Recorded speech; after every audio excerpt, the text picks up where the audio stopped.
We provide you the platform to turn your dreams into reality. Give wings to your aspirations with KR Mangalam University. तो IDF के operation Nasrallah और operation Ismail हानिया के बाद भी Iran की तरफ से जिन्न वाले दावे लगातार किए गए थे। तो क्या अब ईरान को ऑपरेशन खामेनेई का डर सता रहा है और इसीलिए अपनी आवाम के बीच जिन्न वाला जो नैरेटिव है वो सेट करना चाहता है, भले ही इसमें कोई दम ना हो।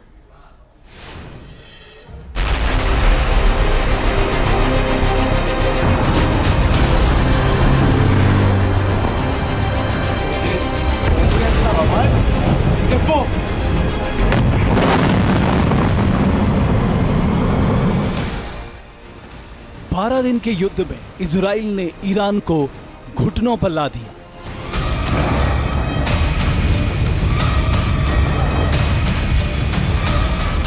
दो 288 घंटों तक जारी बारूदी बारिश ने शिया देश को पस्त कर दिया। तो क्या ईरान की हार की वजह है इजराइल की जिन्न आर्मी? तो हुकुम मेरे आका। क्या नेतन्याहू की जिन्न वाली आर्मी ने ईरान को हरवा दिया?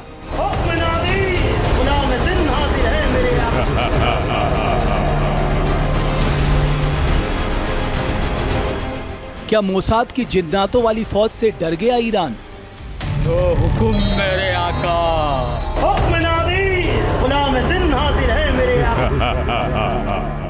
क्या ईरानी आर्मी के chief of staff general Bagheri को जिन्न जिन्नाताओं ने मारा?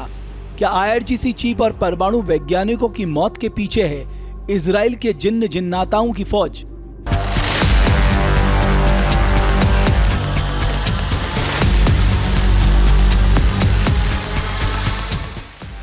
किस्से कहानियों में आपने सुना होगा कि जिन्न होते हैं, फिल्मों में भी आपने जिन्न देखे होंगे,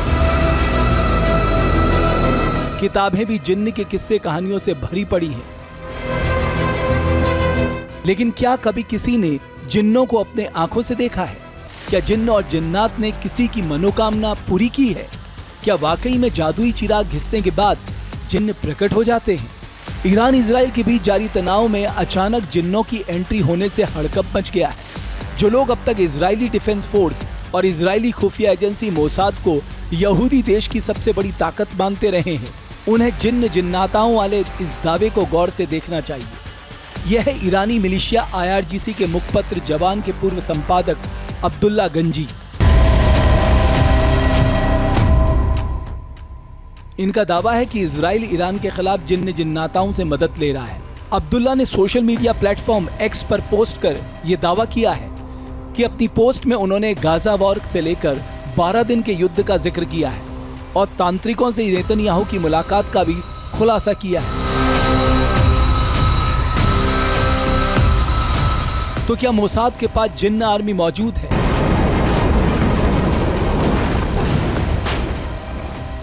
क्या मोसाद के मुखबिर जिन्न जिन्नाताओं ने Iran army chief general Bagheri, IRGC chief Hussain सलामी की मुखबिरी की थी, जिसके बाद आईडीएफ के ऑपरेशन में दोनों मारे गए थे?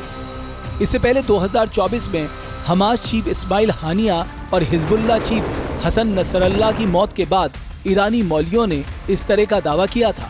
मुस्तफा करीमी के मुताबिक इजराइल के पास जिन्नाताओं की आर्मी है जो नेतन्याहू का हुक्म मानती है।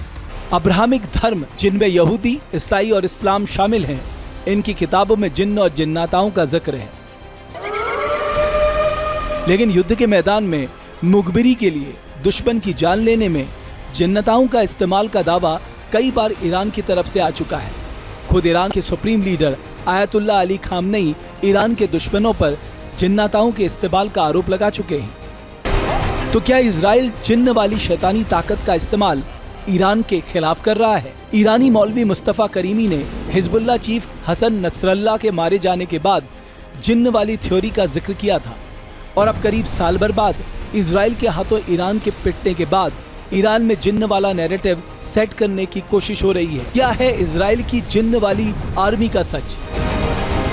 जहाँ भक्ति है हर शब्द में, कथाओं में छुपे हैं दिव्य रहस्य और ज्योतिष देता है जीवन को दिशा। धर्म से जुड़ी हर बातों को जानने के लिए हमारे चैनल स्तुति को सब्सक्राइब करें। चैनल पर जाने के लिए इस लिंक पर क्लिक करें।